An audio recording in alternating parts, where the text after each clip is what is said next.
Welcome to the CyberWire's Career Notes podcast, brought to you by Keeper Security. Cybersecurity starts with password security. Password security starts with Keeper.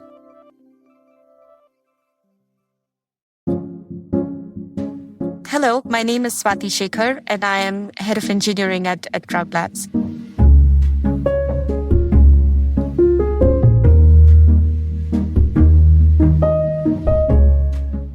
I think I wanted to be so many things, but I think the most vivid recollection I have is wanting to be an astronaut. I think I was like 6 or 7 years old. The astronaut phase went on for a long time and it kind of passed, but that desire to kind of go and do something different or to leverage all the tools available to solve problems, I think it came from that phase of, I want to go out there and do that.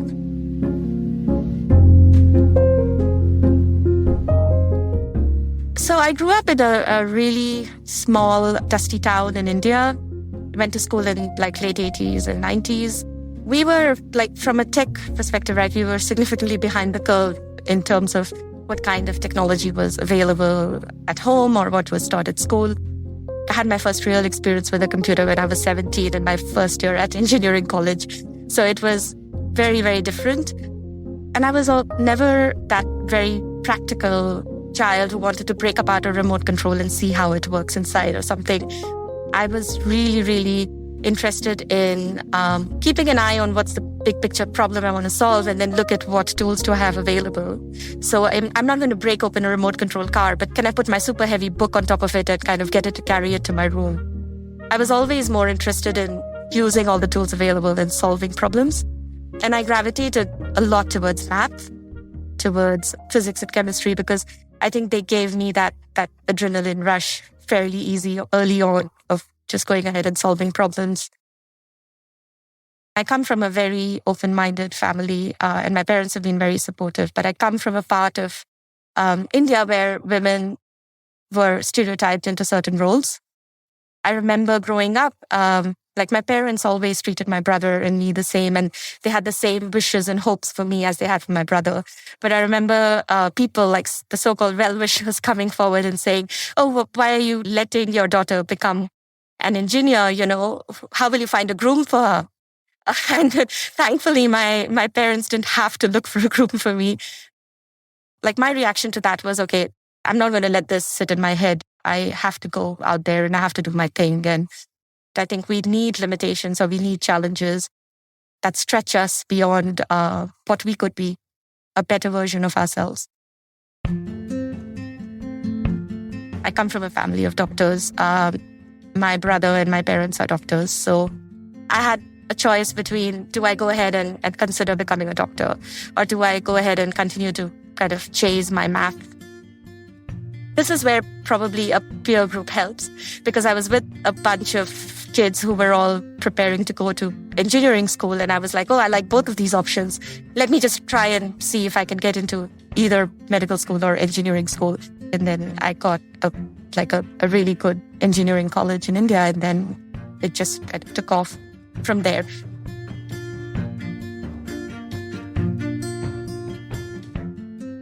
Engineering school was a lot of fun. But I must say there were a few things that were slightly intimidating. I mean, first of all, I went to one of the best engineering colleges in India, and it's a very, very competitive entrance exam that you go through. And you are surrounded by some of the most brilliant minds in the country. And you are used to kind of being among the best in your little school or your little town. And then you come in and you're surrounded by so many people who are so much, smarter than you or are able to kind of think more creatively than you. You just feel so overwhelmed and you wonder if you can match up. I think that was just the ability to be able to hold your ground surrounded by so many intelligent people. And also not to be intimidated, when you talk to someone who's smarter than you, but actually to learn from there or to see how you can leverage their strengths against your strengths to kind of get things done.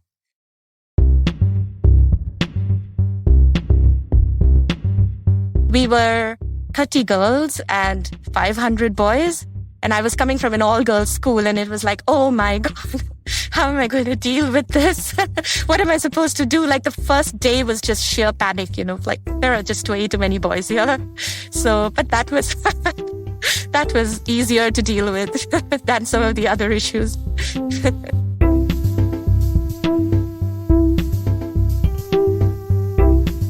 It's a good culture shock because anything that takes you out of your comfort zone actually makes you learn and grow. I graduated in 2002, which wasn't a great year to graduate in terms of getting a job. And I was actually able to get a job at Microsoft in Redmond. So coming from the small town in India, studying at this university in India, which was also in a small town, and then you get a job all the way in the US. And I land up in the US with like $200 in my pocket, expecting to get my first salary the day I land, and then being told that you have to wait 2 weeks before you get paid. And I'm like, oh my God, how am I going to manage?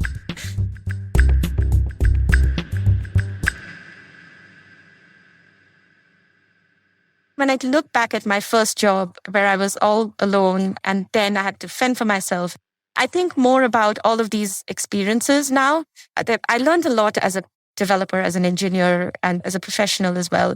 But I think it's the softer aspects of like, how do you solve this problem of being all alone in a country you don't know, all of 21, with $200 and go figure out your life. I think that just increases your risk appetite so significantly that all other challenges then kind of just fall in line accordingly.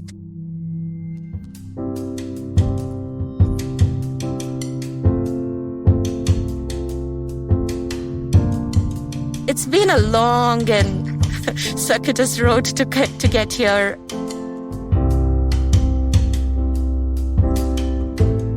I am an engineer by training. I'm an engineer at heart.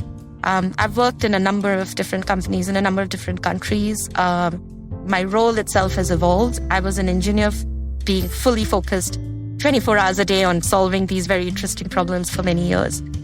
And then until I reached a point where I realized now I need to have problems that are a bit broader in scope. From there, I started experimenting. I moved into program management and product management. And now I've kind of come full circle where I lead the engineering team at Crown Labs, where I work for. I have a team of developers and testers and product managers and designers and tech writers. So it kind of all comes in together. And together, still solving problems.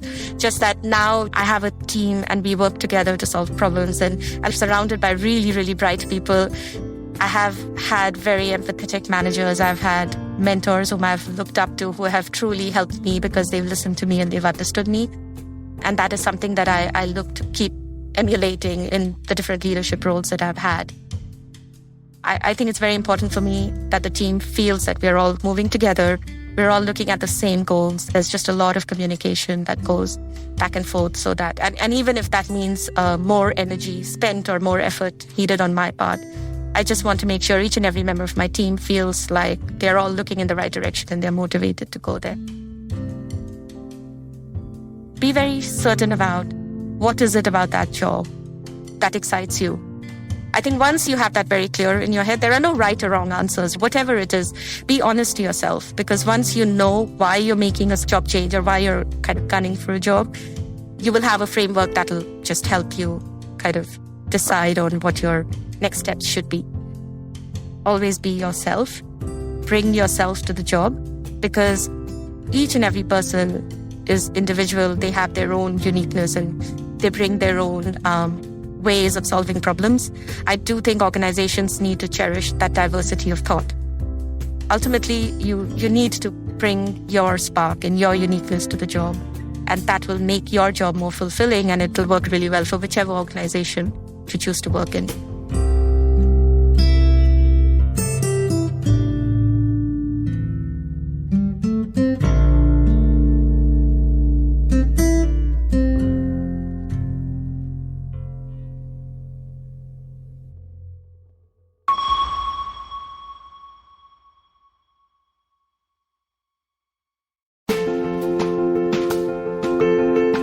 This CyberWire Career Notes podcast is made possible by Keeper Security.